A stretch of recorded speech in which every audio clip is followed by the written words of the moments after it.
started. Okay. Are there any questions this morning?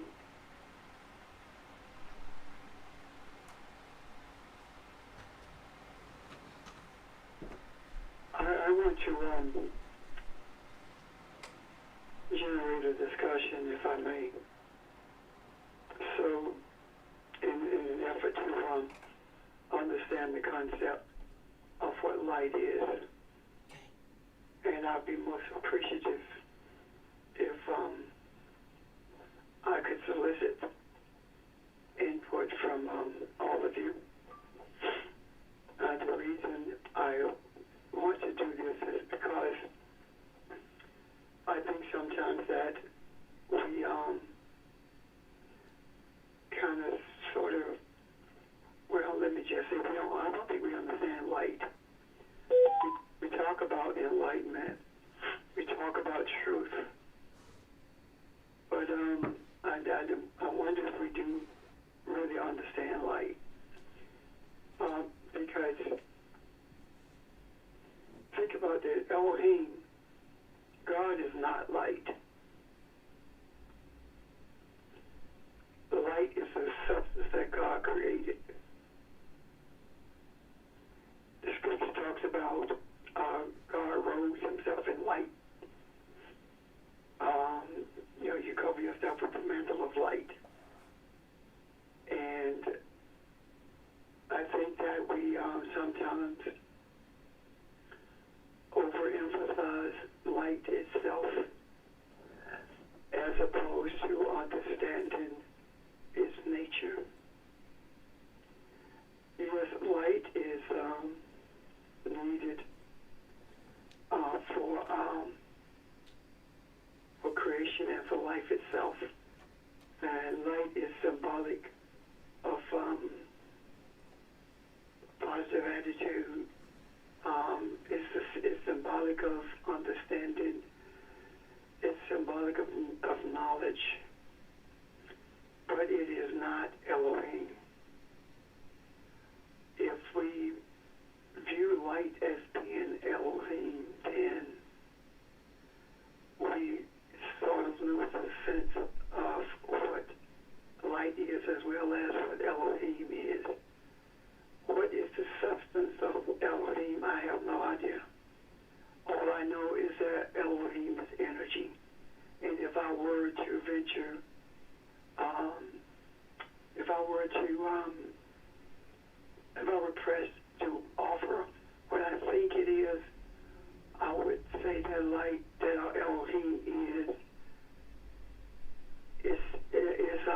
energy, light and dark energy interwoven. And the light of that energy is the understanding and knowledge in life, and the darkness of that energy is wisdom that has the potential for life and creativity. So I see this in every culture. There is this understanding that light emanates from something that is divine. But I think we forget that it emanates from something that's divine, and we begin to think that it is the divinity itself. Are you understanding what I'm trying to say? Yeah. So, Not really. huh? I said, not really. Should we try that again? Yeah. One more time. I said, God is not light. Light emanates from God, and light is symbolic of creativity. It's symbolic of life and positivity and enlightened attitude. Darkness is wisdom. And not Elohim. If I were pressed to talk about what Elohim is, I would say that Elohim is light and darkness intertwined, which means that it is wisdom, understanding, and knowledge all in one, which is also inseparable.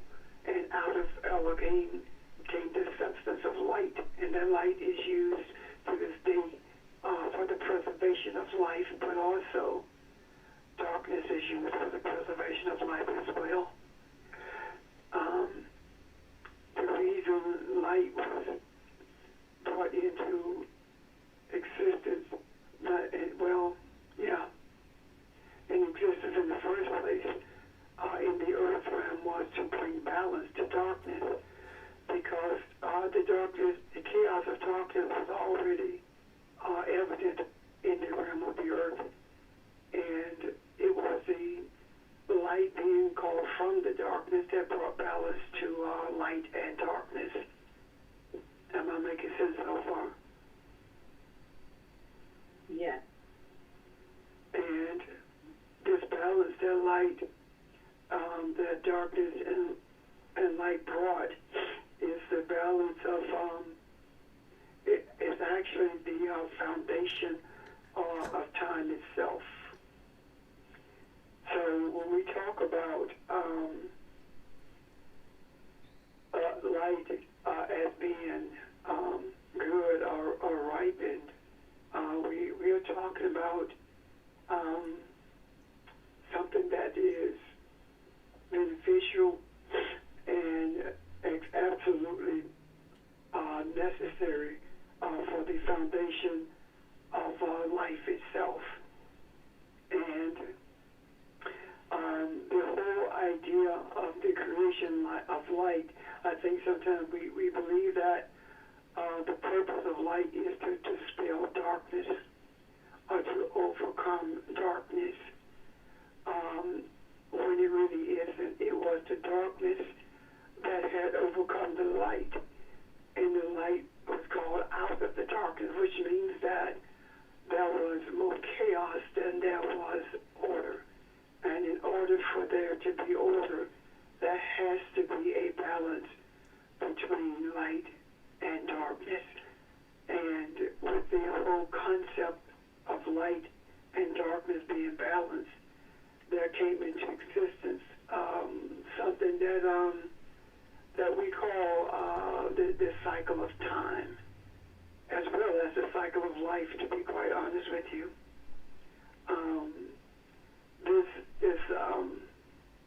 This light and darkness has to be a complement to each other, as opposed to an enemy of each other.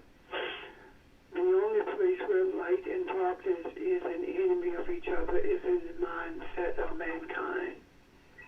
However, in the soul of Elohim, there is no conflict between light and darkness. There is only balance. And the reason that we believe that there is conflict between light and darkness, or that darkness is the enemy of light, is because of the ignorance with which we have been taught. We have not been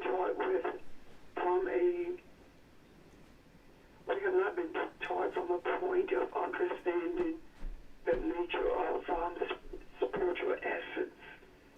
We have been taught the idea of darkness based upon man's fear of darkness, because there are so many elements in this earth realm that lurks in the darkness of the night, and as a result of that, we have begun to see light as being the enemy of darkness. However, in the light itself, in the earth realm, there are many dangers that lurk within it as well, and we must understand that too much of either one of them is not a good thing. If we have too much sunshine, the land becomes parched. It doesn't have opportunity to cool. It doesn't have opportunity for plants to grow. Plants do the greatest amount of their growth in darkness. So this idea of light and darkness are created entities, as opposed to being God and evil, or good and evil. So when I talk about Elohim being a intertwining of both I'm talking about there is understanding and knowledge in Elohim, and there is wisdom in Elohim, as well as light and there as well as darkness. Any questions so far? Hey, Rev, how you doing? Good. This whole thing of light and darkness, we have seen darkness as not so good. However, in my career, Rev, if you go to a truck stop at 2 o'clock in the afternoon and you look on the fuel island, you will see an abundance of company drivers. Because that's like the warmest part of the day. Yet, if you go to that same truck stop at 2 o'clock in the morning, you're going to see on the fuel island more owner operators. It has always been stated that, you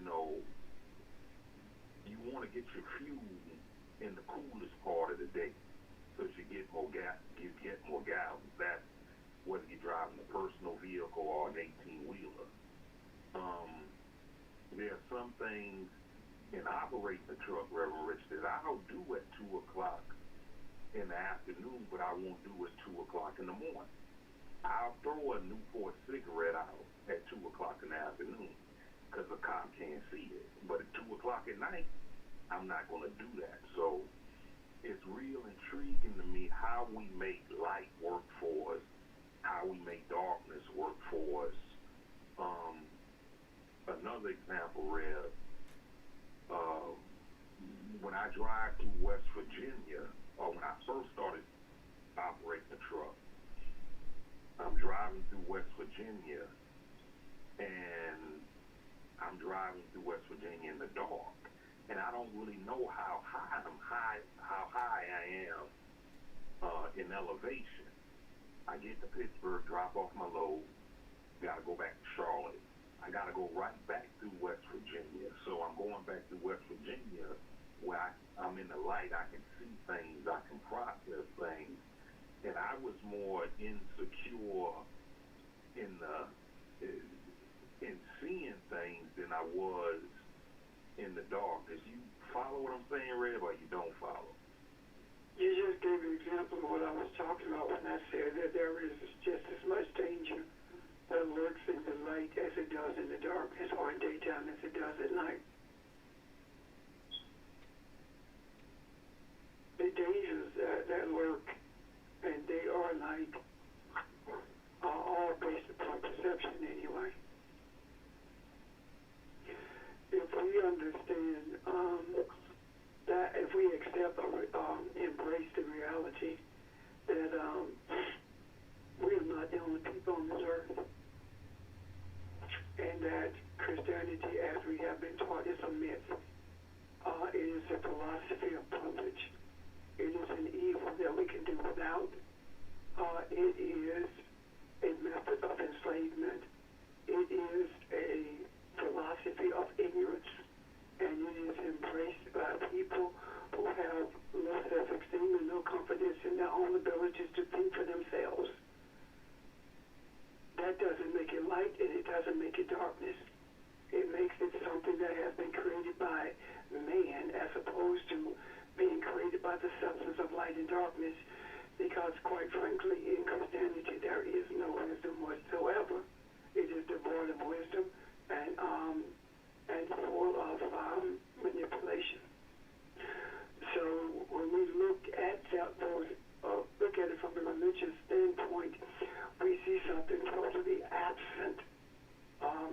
When we look at light and darkness from a religious standpoint, we see something totally devoid of power, of life and light itself.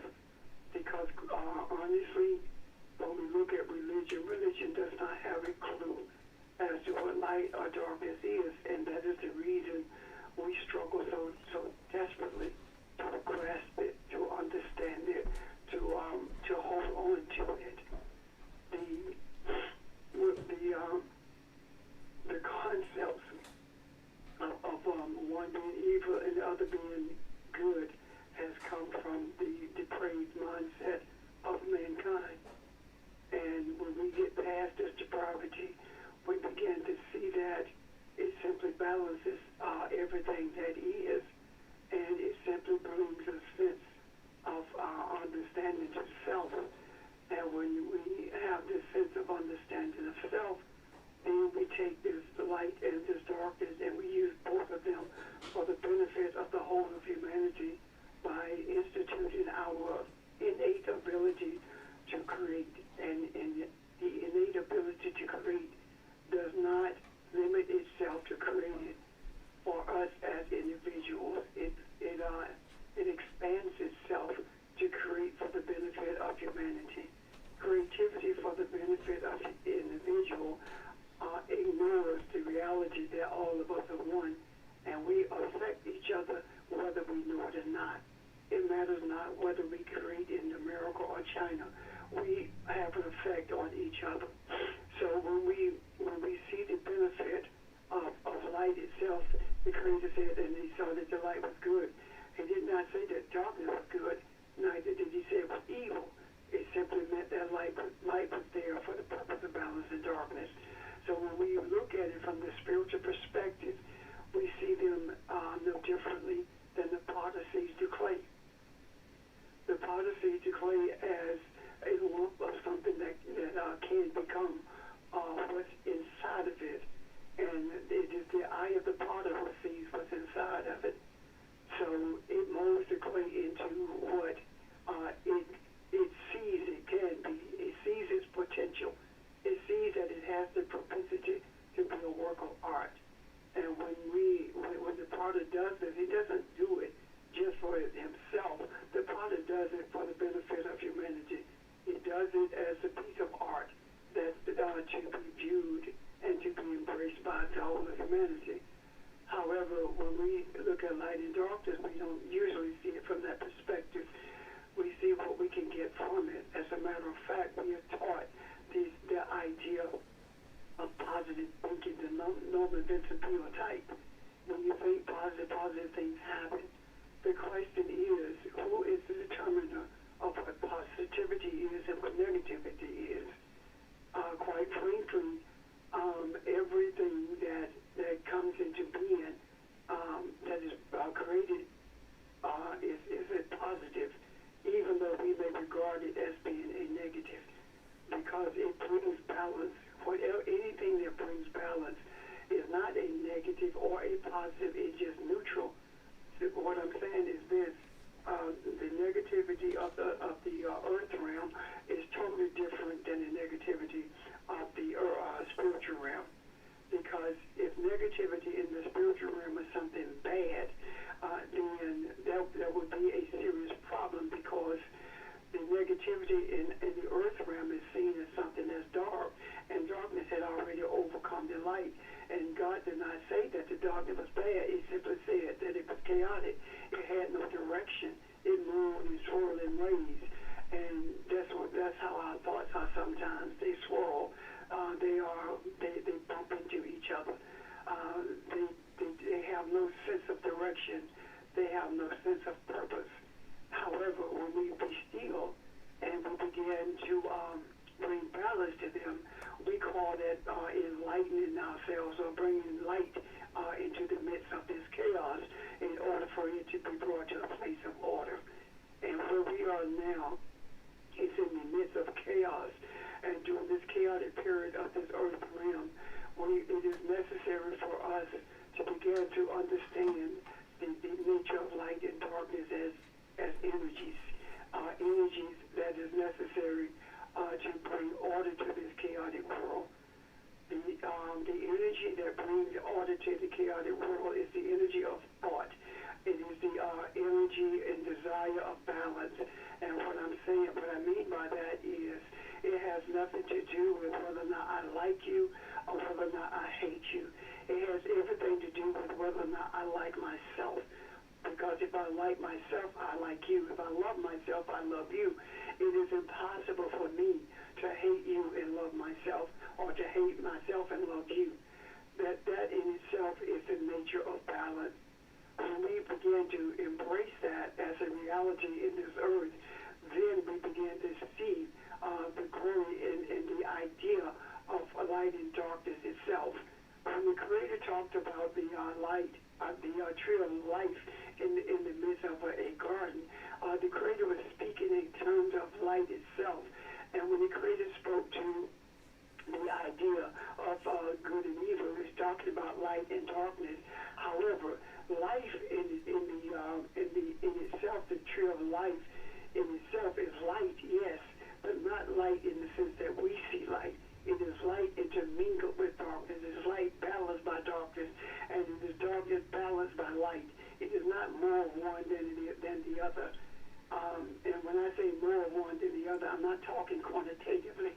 I'm talking about in terms of quality, because it does not take a whole lot of light to dispel darkness, neither does it take a whole lot of darkness to be quantitatively more than the light is. We're talking about quality as opposed to quantity. We think too much in quantitative terms when it is better for us as spiritual beings to think in qualitative terms. It is the quality of a being, or the essence of a being, that determines whether or not it is one with its Creator, not quantitatively. If we look at things quantitatively, we're looking at them through the eyes of religion. And when we see through the eyes of religion, then we begin to think that the more people we have and the more people who believe what we say, the more right we are, when that is so far from the truth. As a matter of fact, the least amount of people are the ones who truly embrace what righteousness is and what enlightenment is. As a matter of fact, it is a small number of people who even endeavor to struggle to have an understanding of who they are and how they were created. It is usually the small number of people who persevere even in the face of adversity that is brought upon them by the larger number of people. Why? Because it is easier to follow numbers. It is easier to be lost in a crowd and embrace something that does not make sense simply because somebody says it does, and they outnumber those who say it doesn't. It takes a lot of courage. It takes a lot of perseverance to stand in the midst of a large number of people and tell them that they're wrong, and not telling them they're wrong in a diminutive manner, but telling them that they're wrong in a loving manner by virtue of trying to help them to see the light, what light is. Right now, we are struggling with how to deal with the circumstances that surround us. This environment that we live in right now, it seems to be split right down the middle. It seems as though that there are those who are forever perpetuating darkness as we see it from the earth realm and light as we see it from religion. But there is a group that is not seen and that is not paid much attention to. And that group is that group that understands that both of them are wrong. That the ones on the right and the left, and I'm speaking in earthly terms of right and left, both of them are wrong. Because the left looks at the right as being wrong without even offering any suggestions for balance and change. It's only offering only taking advantage of an opportunity to be dominant over that which they think is wrong. And those on the right are doing the same thing. However, those who are searching for balance see that it is not right to dominate anyone, regardless of what they believe or don't believe. It is not right to seek to dominate races. It is the right thing to do is to seek to help the races see that it is what it is trying to defeat. I'm sorry, it is what it is. It is what it's trying to defeat, as opposed to being what it think it is. In other words, neither one is superior over the other, and superiority in the sense of the spiritual realm speaks totally to superiority when it comes to being a servant to humanity, not superiority lethargic when it comes to being a dominating force in the midst of humanity. So light itself does not seek to subjugate, neither does darkness seek to subjugate. Both of them seek to instigate change for the benefit of the whole, as opposed to the benefit of the few. Any questions?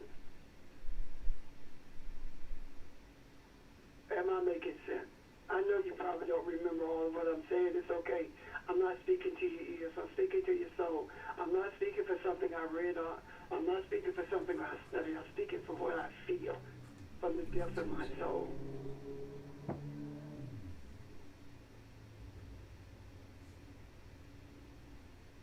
Any questions or comments?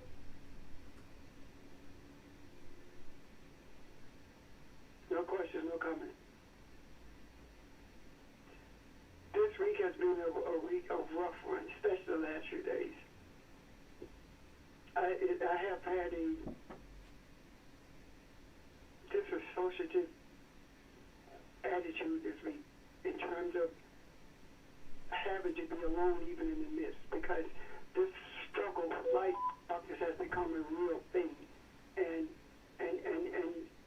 when I hear the words that in the beginning was the word, the word was God, and the word was with God, and then I see that we take the word and we use it, we substitute the word for light itself, when in actuality light is the thing that forms the word, and the word is the thing that forms the object that is created. And when we begin to see it from that manner, we begin to be more productive in terms of being enlightened beings who are able to bring other people to a stage of enlightenment.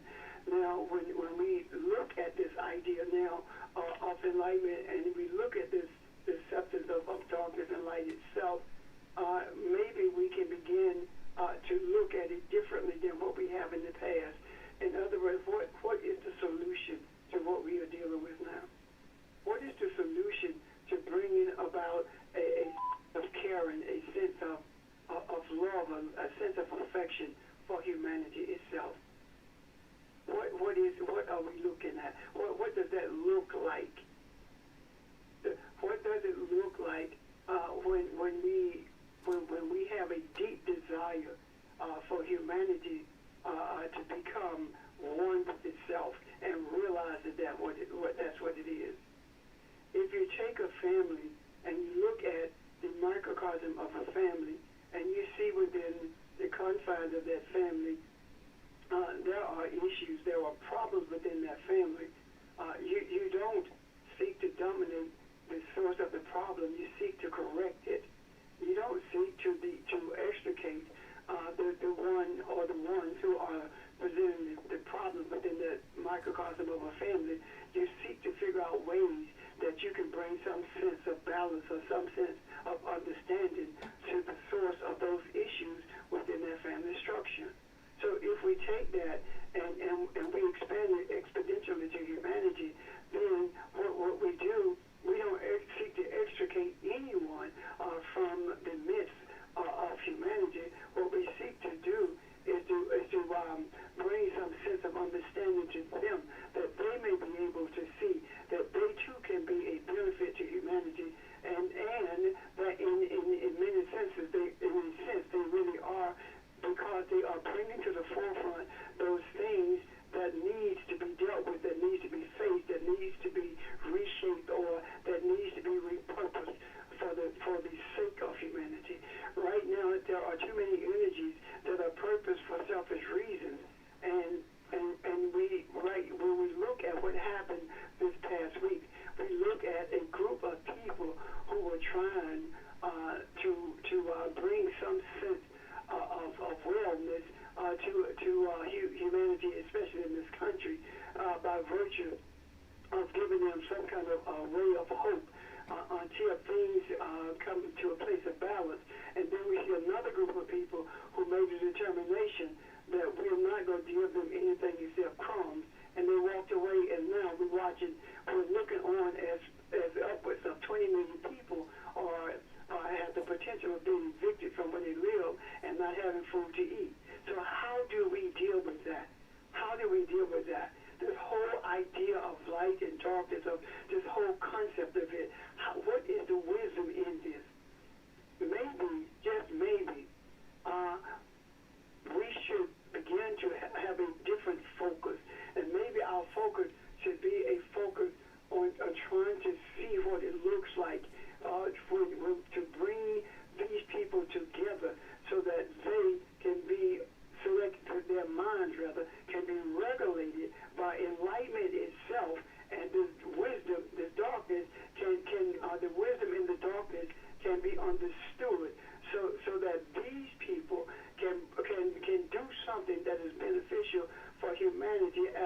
opposed to seemingly always trying to do something beneficial for themselves. Because the ones who were trying to bring some sense of sustenance to the people were not really doing it because they loved the people. They were doing it because of politics. And we need to take the politics out of it because they don't know how. So how do we do that? We do that by genuinely going into a state of meditation on a regular basis with our primary focus being the enlightenment of humanity. And I'm not talking about just the enlightenment of a Chinese in China. I'm talking about the enlightenment of those who are on the verge of being given over to a reprobate mind. Now there are those whose mind is already who's already been given over to a reprobate mind, and there is no returning for them. However, there are enough of them who are on the fringes of that we can influence them by this power of understanding that light and darkness are a balance. They are a complement to each other. And I don't know exactly what to focus on. I don't know exactly what to meditate about other than a desire to change the hearts of those, or to influence better, the hearts of those who have no sense of care for those in their midst. And it is our desire that when they break and go home, that they would see the pain in the eyes of these people, and that their hearts would be touched by this, and a change would take place to the extent that they reverse the decisions that they have made and bring some kind of balance, some kind of hope to the people who have no hope now. Those who are walking today with tears in their eyes and a broken heart because they don't see a way out. It is my desire that we take this understanding of the substance of light and the substance of darkness and use them for the benefit of changing these hearts and thought patterns of those who have the power to bring hope to those who are hopeless. At some point, we have to, in the words of Jesus, have a desire to take those who are walking around lost under our wings and hold and protect them from themselves. And when Jesus was talking about, "Oh Israel, how I have desired to bring you under my wings," he was not talking about those who were following him, who believed him. He was talking about those who did not believe him. He was talking about those who had no sense of understanding whatsoever. And those are the ones that he wanted to take on his wing as a chick take a brood on their wings. That's what he was talking about. And this should be our desire. Those who are suffering, those who are in pain, those who are reveling in hatred, take them under our wings so that they can begin to see the error of their ways and the suffering that they are bringing upon themselves as well as the rest of humanity. It hurts my heart, not just to see people in the midst of this pandemic thing. It's just people in general who have been suffering for so long, and now we are on the brink of bringing hope to them. So maybe, just maybe, we are to step back from everything and see those who are in a place, in a position to make a difference. Maybe we are to focus on them so that they can make a difference. Maybe we should be the eyes filled with tears of those constituents that they have. Maybe we should be that baby that's starving, or that family that's on the street who never been on homeless before. Maybe we need to change this flippant attitude about homelessness to a reality, so that men would see homelessness is not just a cliche. It is a reality for people who have never experienced it before and have no desire to experience it, but are being forced to do it. Just maybe we need to do something to change this. And the something that we need to do, no, we don't know exactly what it is, but whatever it takes, let's take all the energy that we have and release that energy to the authority of the one who created us in his image, so that it will be able to do something that we don't even see or know how to do, that would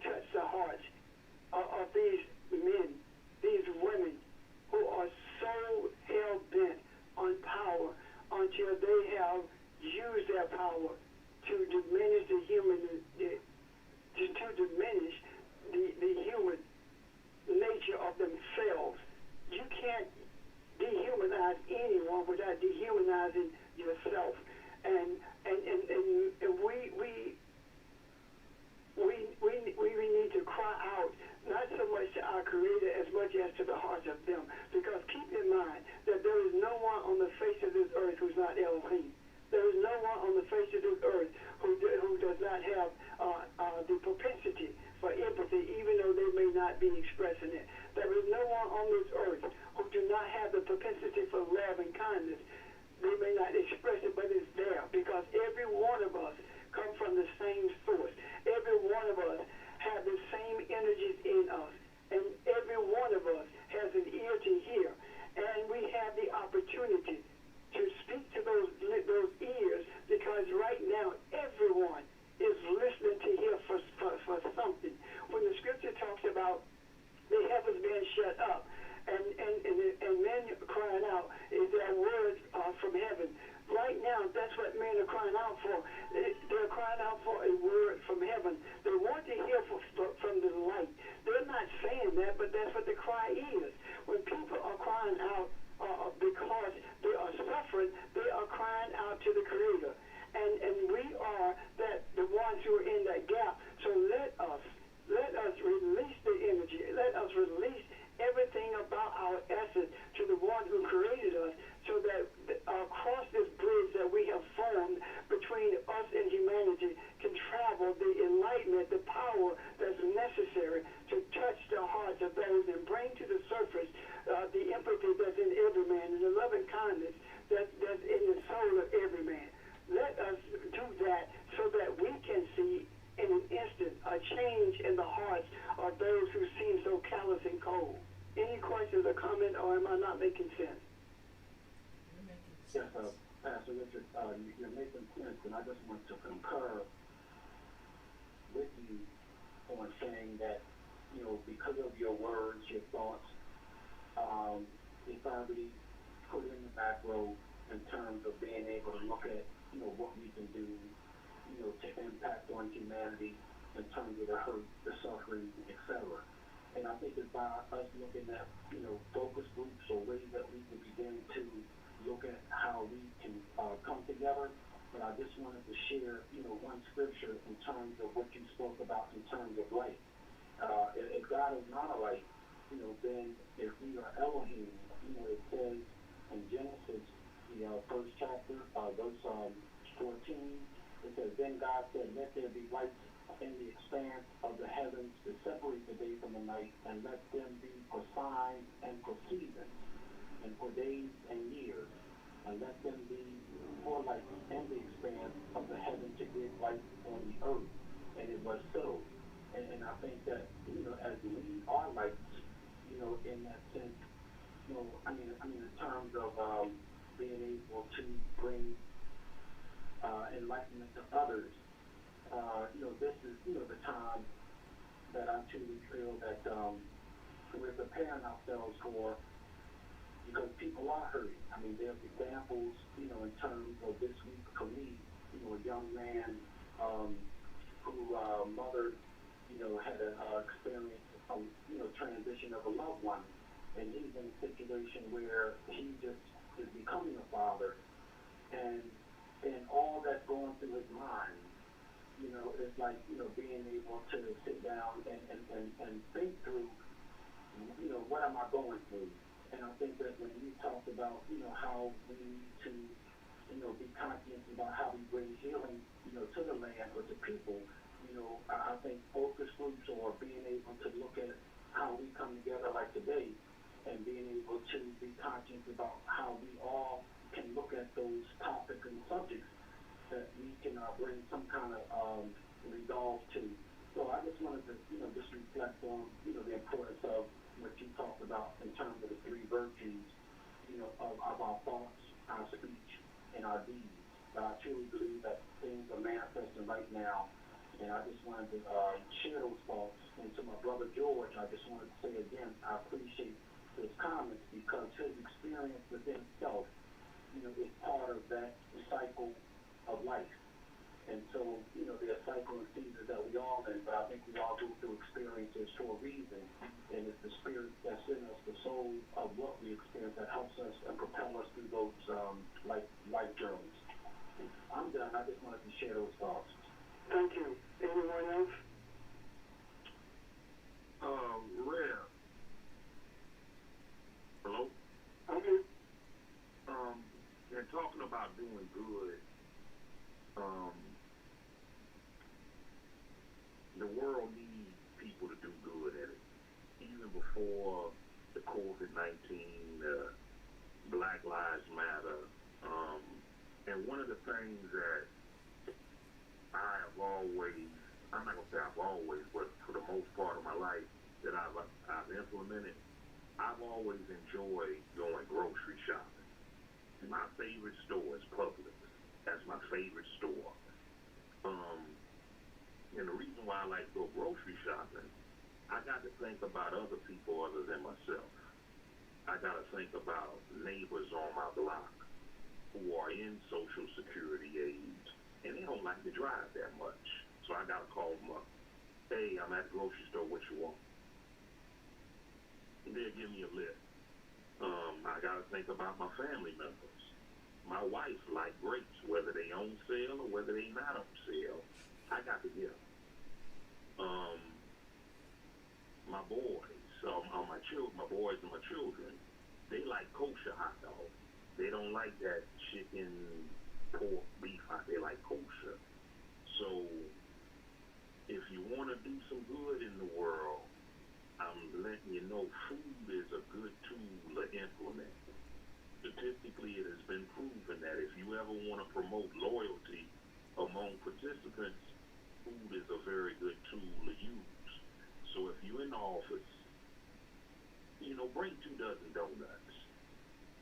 That's 24 donuts. There may be more people that in the office, but you got 24 chances to make an impact on someone's life. Down there on Hardin Street in Columbia, Benedict and Allen, there's some homeless people down there walking. Some of them are homeless by choice because they like that lifestyle. Others are not.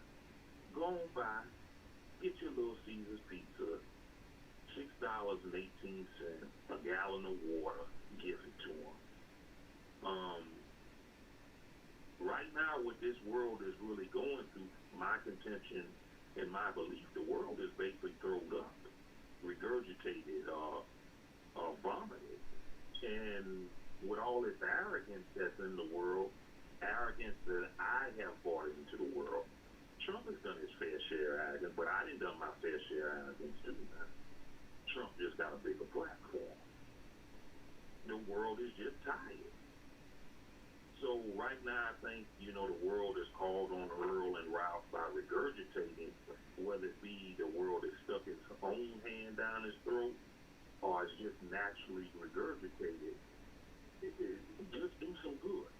Make sure out of 24 hours a day, I am a firm believer in this. You got to think about yourself a great deal, but out of 24 hours out of the day, you ain't got to think about yourself all the time. You can give 1 hour out of 24 hours to think about someone else. So, and what Reverend Richard is saying about, the world kind of crazy now. Always been crazy, and the world always gonna be crazy. Okie doke then. Well, I don't know that yet. And if you see different in that, Reverend Richard, you just see different in that. See, the whole point of the matter is to bring sanity to the world itself. And quite frankly, we have not embraced it. We may embrace being Elohim, but think about this. Have you embraced that you have sovereignty over this world? I'm not talking about you, George, in particular. I'm talking about anyone else. Have you really thought about that? By virtue of being Elohim, you have sovereignty over this earth. And when you have sovereignty over something, there's absolutely nothing that can escape your power. Let that sink in. sovereignty, and if we have absolute sovereignty over this earth, and we do, then we're not. I'm not speaking to the physical nature of feeding, and what George said is quite admirable, and we should do that. But I'm not talking about that aspect of the care for humanity at this moment. I'm talking about the esoteric care for humanity. I'm talking about a type of care that you cannot see with your eyes. I'm talking about a type of feeding that you cannot buy from public. I'm talking about food that Little Caesar doesn't know anything about. I'm talking about a nourishment that public has no clue about. Something that you can't buy with money, and something that you can't carry in a bag. It's something that you carry in your heart all the time. I'm talking about a sovereignty that cares about humanity. I'm talking about a sovereignty that realizes that it cannot escape the unicity of humanity. It cannot escape the unicity that it has with its creator. I'm talking about a sovereignty that has such a deep desire to bring balance to the weather patterns, to bring balance to the nature of this earth, to bring balance to humanity, to the extent that it is willing to exit this individual body in order for it to be one and bring balance to this earth realm. I'm talking about a sovereignty that understands that it has the power to influence anything that it desires to influence.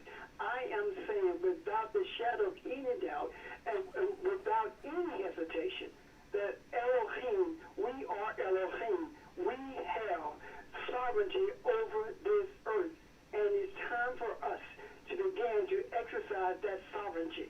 And the way that Elohim brought us into being as Elohim is by the spoken word. And the spoken word, not verbalizing it, but the spoken word by thinking it.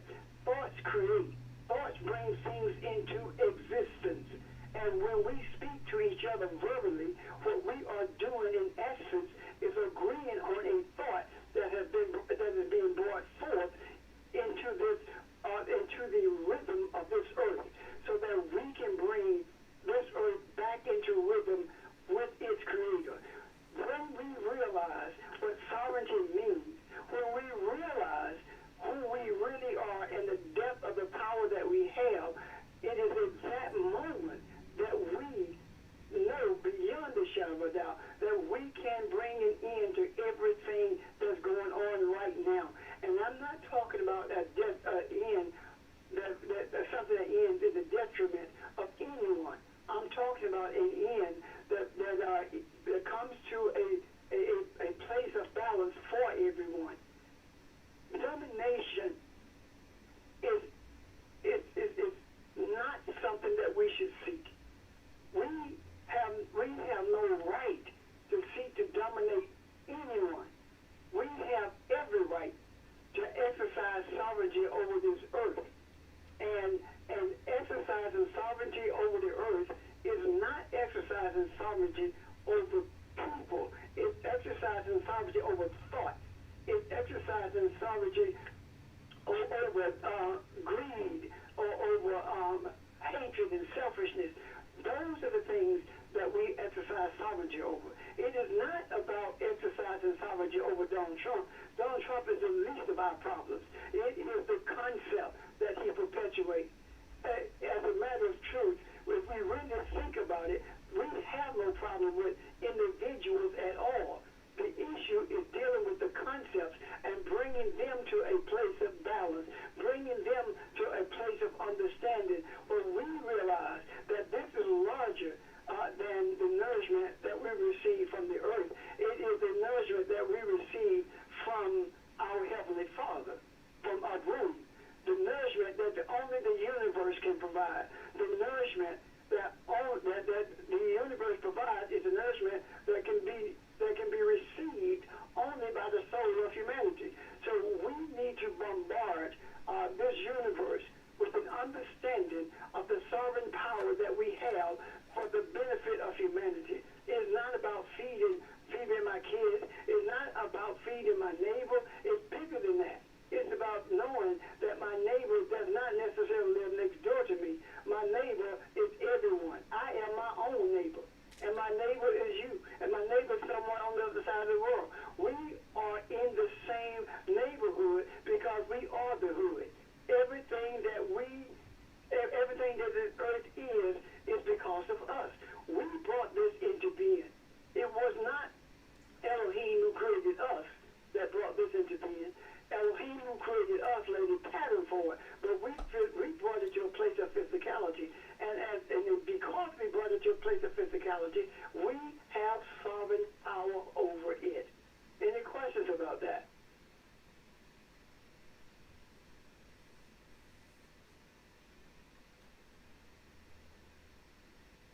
Are you silent because I'm crazy? No. No, I'm a little baby. No. I think it's time for us to not only embrace Elohim, because I think we've for the most part done that, but now we need to look at what is the purpose. What does embracing Elohim look like? It looks like when we look at what embracing Elohim looks like, we look at it from a standpoint of power and creation. The ability to take light and darkness and bring into existence thoughts and concepts that are beneficial to humanity. We are not talking about creating a tree. We are not talking about creating anything other than concepts. It is from the concept that everything else, our actions are derived. Our actions are derived from concepts. Our actions are derived from thoughts. You think it, then you do it.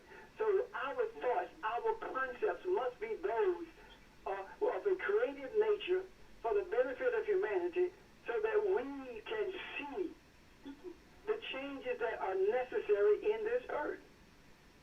These men, if you look at it, why is it that there are some, will you please mute your phone, why is it that there are so many people in the creative world dying?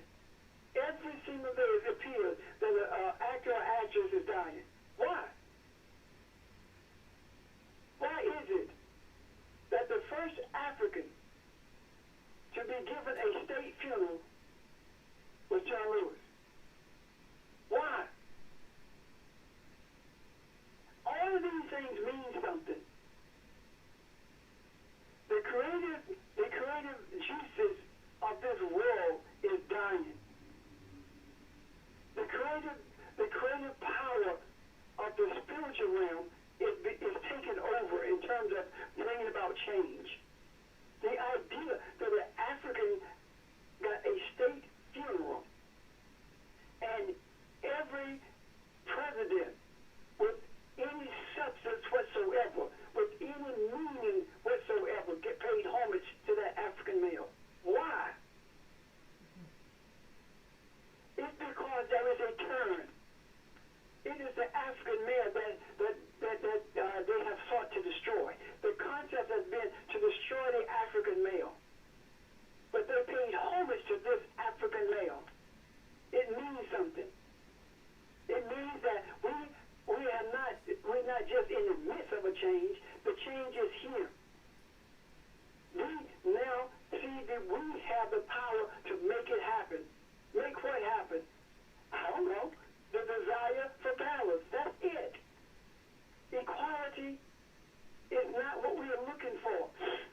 You're not equal to me. Equality means same. We talk about balance. Balance doesn't mean the same. It means whatever it takes to make it work. We're not tit for tat in this. We're not, I got $10, you're going to have $10. We're not there. That's not it. It's whatever it takes to make it work. I may have to give 100%, and you may have to give 90% of what you do. It doesn't matter. What matters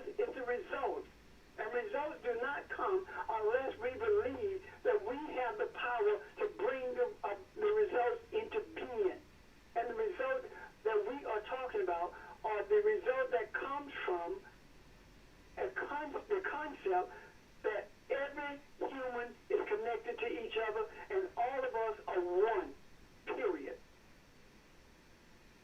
And when we see that, we see the meaning of do unto others as you would have them to do unto you. That sounds so simplistic, but it is major. Right now, there is a hurricane moving in this direction. We have the power to deal with that because we have sovereignty in this earth. But it's more important to me that we deal with the hunger and the homelessness and the pain and suffering of those who cannot do anything to help themselves, those who don't know where to turn. There are so many people today who are on their face crying out to a God that religion has taught them about, not understanding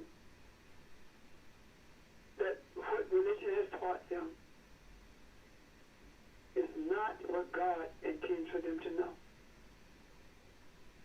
There are people who are cursing Satan and calling it the devil is doing this and the devil is doing that. These are the ones also who we need to embrace. Let's take their desires and repurpose them for the benefit of everyone.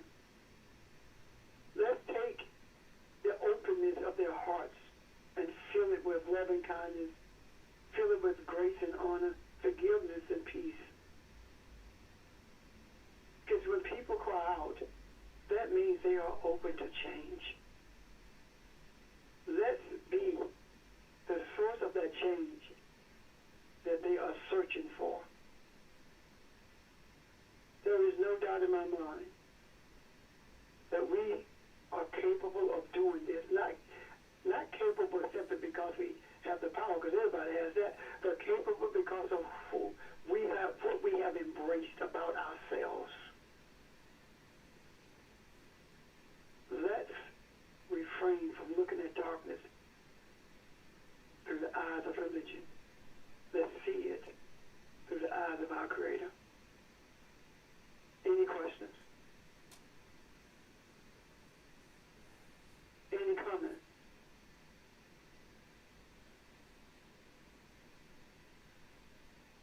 I'm going to leave you with something. I'm asking you. No, I'm begging you. Every moment that you can think, that you think about it, focus on the uplifting of those who are suffering. Focus on touching the hearts of those who have the power to change this. Focus on influencing the thoughts of those who are going along just to get along, so that change for the benefit of humanity can take place. We take a lot for granted.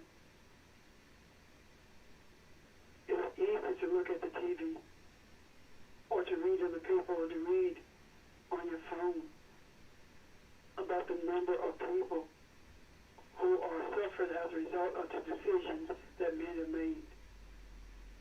But keep in mind, these are not numbers. These are humans. These are people. These are children. These are men, women.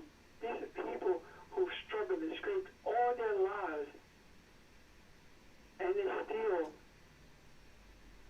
don't understand their source. Let's show them what their source is. Not the government. It doesn't matter if they believe that that's it, but let's help them. My God,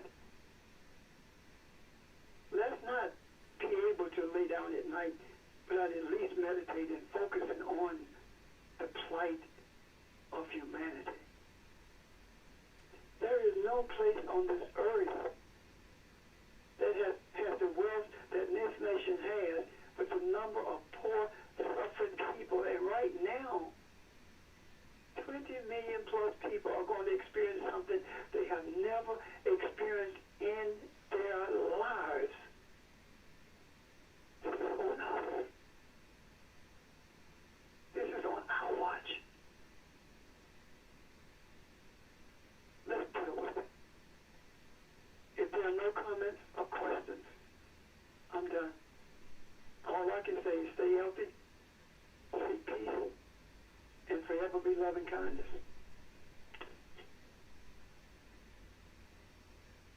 I have a question. Sure. I'm trying to reconcile releasing the energy we have to the Creator and whatever it takes. Okay. If you and I were working. Well, I'm not done yet. Sorry. Oh, okay. I'm sorry. The concept of whatever it takes. You know, whatever it takes for us to get over the greed and the selfishness and the evilness. You know, relinquishing our energy to the Creator for that to happen. How to reconcile that with the suffering that we see. And I'm asking because I don't know if it's necessary. The reason I say releasing it is because we don't know how. Do you know how to use the energy that you have in order to bring about an end or to change the direction of those who are about to fall off the cliff tomorrow? Right. I don't. Right, and that's what I'm saying. It's like, okay, Janice, I don't know how to fix, I don't know how to do this website. I don't know how to correct it. I know how to be a woman, but I don't know how to correct this. So I'm giving you the authority to do it. So what happens? I have repurposed my authority, my energy. I've given it to you. So you can do what you will with it. I don't care how you fix it as long as it gets fixed. So if I take that and speak to the Creator about that, what I'm saying is that my human mind is so involved with this world because of how I have been taught throughout my life. There are moments when it supersedes my soul. And I'm saying, I want to work purely from my soul in order for me to be able to bring about some semblance of change, some semblance of help for those who are suffering. I don't know how to do that. So Creator, whatever it takes, if it takes people dying, if it takes me dying, if it takes changing the hearts of men, if it takes, it doesn't matter. Use the energy. I'm releasing it, meaning that I'm doing this in conjunction with you, even though you're taking the lead on it. Mm-hmm. Does that make sense? Yes. It does. I'm just trying to line that up with the idea of lifting up the folks that are suffering and meditating on the hearts of men that need to be changed. Like, those seem very specific. I have no problem doing either one. And, like, I hear the pain in your voice, and I feel and have felt that. I'm just trying to make sure that I focus my energies appropriately. And it seems like letting go and then focusing on those particular things were in somewhat of a conflict. Does that make sense? It does. It does. And see, what's happening is when we do the focusing on it, we release the power, all we're doing is agreeing with whatever happens. This is our desire. When you meditate on something, when you focus on something, that's your desire. The depth of our desire is the determining factor in how quickly things change. Okay. This is Barbara. Uh-huh. The thing that I was thinking about as you and Janice talk is the the concept of not my will, but your will be done. In other words, all the things that I can think about as Elohim, I know that I still have some physical thoughts that come into play, and I'd like to see a couple people cut down to leave this world. If it were my doing, but I know that the only way I can see the bigger picture is to be the Elohim that I am, and to give my will to Elohim, the Creator, and say whatever it takes. Even though I'd rather have this, and this, I'm giving that up because I don't see everything. I don't see everything yet. But as Elohim and as a part of the Creator, I know the Creator does. And so that's how I see myself sharing and giving up my energy, that the greater one who sees everything, who knows everything, will work it out for the good of mankind. And wherever that leaves me, fine. Wherever, because I'm like you. If that means transition, it's fine. It just is what it is, and transitioning is simply walking through another door. But that's not I don't think that's what it takes necessarily. I think it's just the idea that of knowing the Elohim that I am, and desiring that so many other people grasp that for themselves. Because how powerful it will be when all of the folk who are suffering, when even a percentage of those people who are suffering, grasp that concept. It changes the world. That's what I'm talking about. Make sense to you, Janice? Yes, it does. I cannot express enough the need for us to do that. I can't tell you how I felt when I found out that they were boarding planes and going home and leaving those people in the lurch,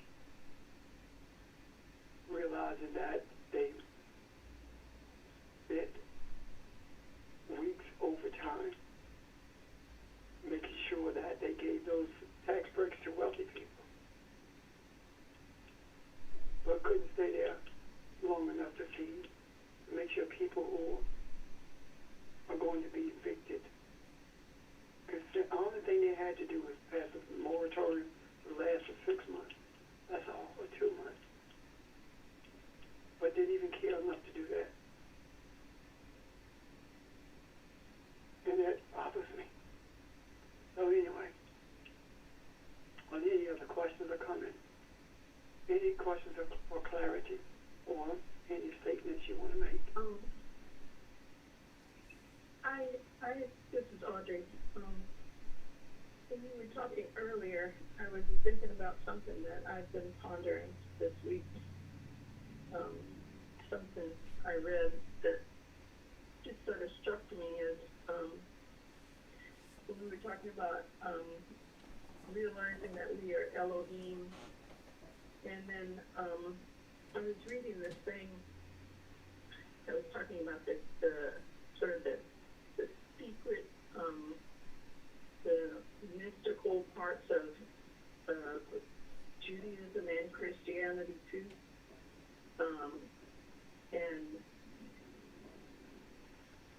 but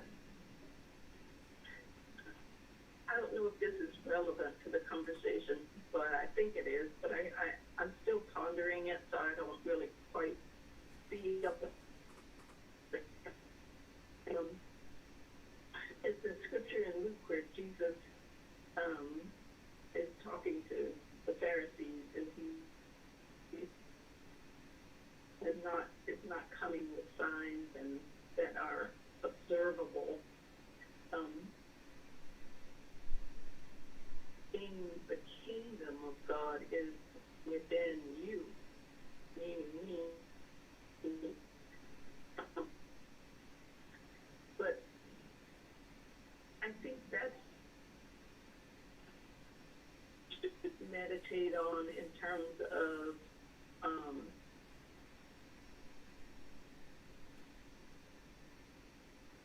of it getting out to people. When it's created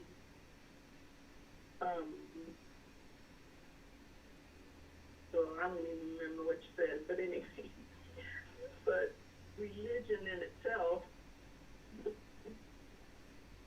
that the kingdom of God is within them, it teaches them to reach out to the priest or to their whatever, or to the pope. So it's kind of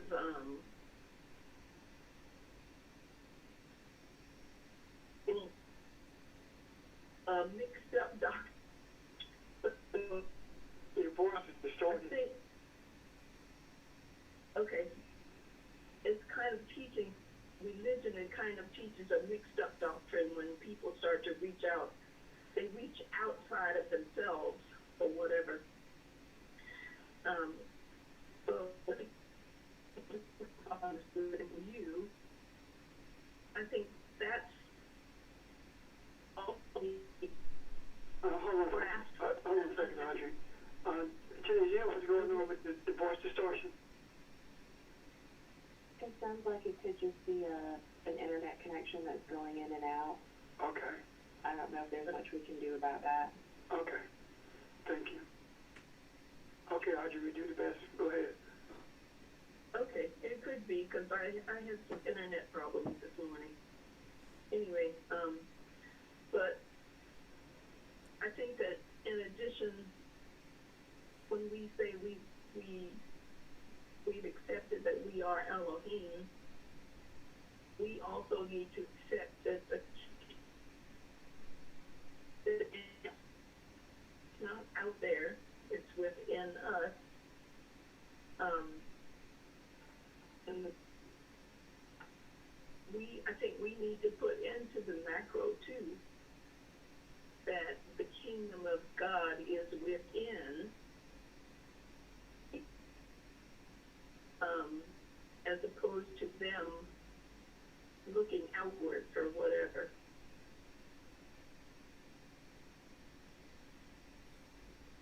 This is Barbara. And go ahead, because I'm still processing this myself. So go ahead. This is Barbara.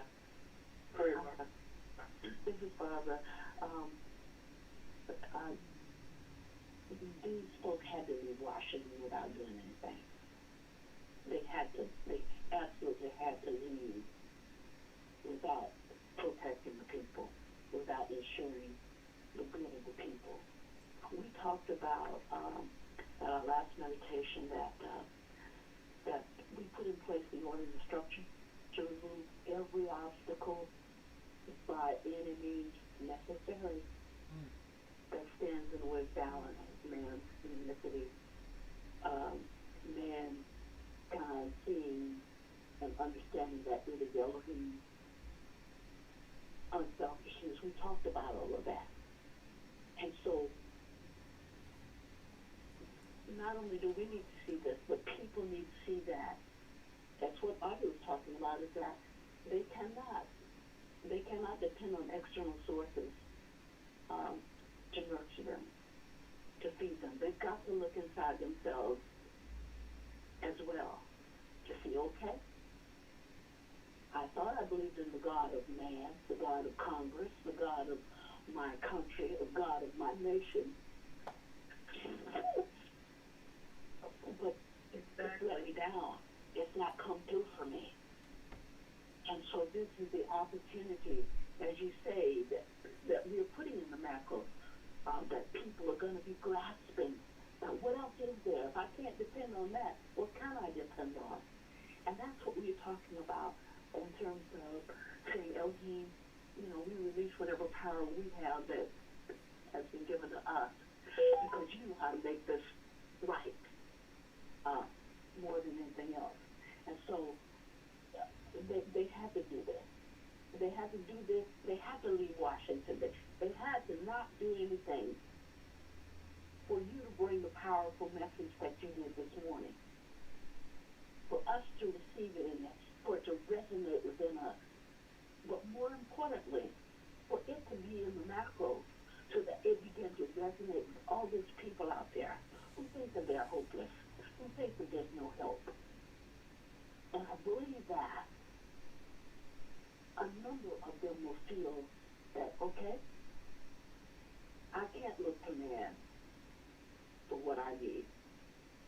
I have to look to my source. I believe that, Pastor, that a number of them are going to, in this week, are going to receive that, and accept that. So, it just seems so heartbreaking, but hearts must be broken before they can be put back together spiritually.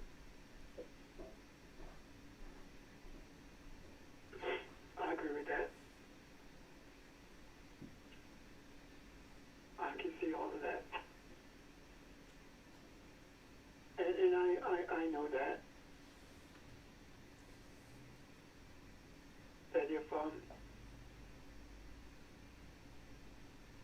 if it doesn't bother you, then there's something wrong. I understand that, but it hurts so deeply. It does.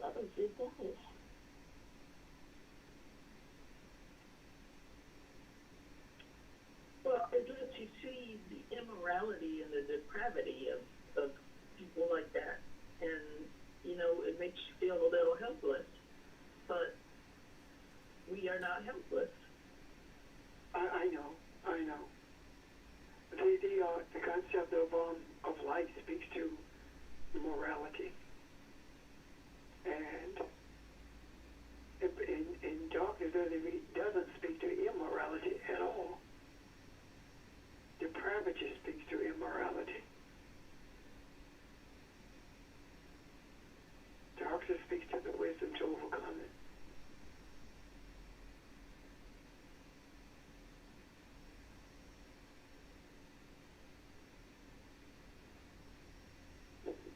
It's one thing to be depraved, and it's another thing to have a reprobate mind. Because that mind is just totally chaotic and distorted and inimical to everything that we could ever believe righteousness to be. So the depraved mind has opportunity to be purified, to be changed, to be altered, to be brought to a state of sanity.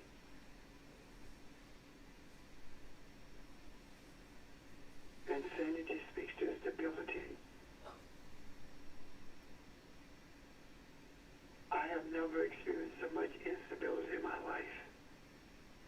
And the funny thing about it is that none of our lifestyles have changed, so that's not what I'm talking about. The instability that I have experienced, and I'm sure you are too, it's not something that you see. It's an experience, even though you're not in the midst of it. I feel it. As George said, that it's like the earth has regurgitated. I feel like the growth that's been upholding all of this has been removed and it's tumbling now. So unstable. And people generally don't know what to do with this stability. But they're open to righteousness and enlightenment and hope. Hope. Is there anyone else?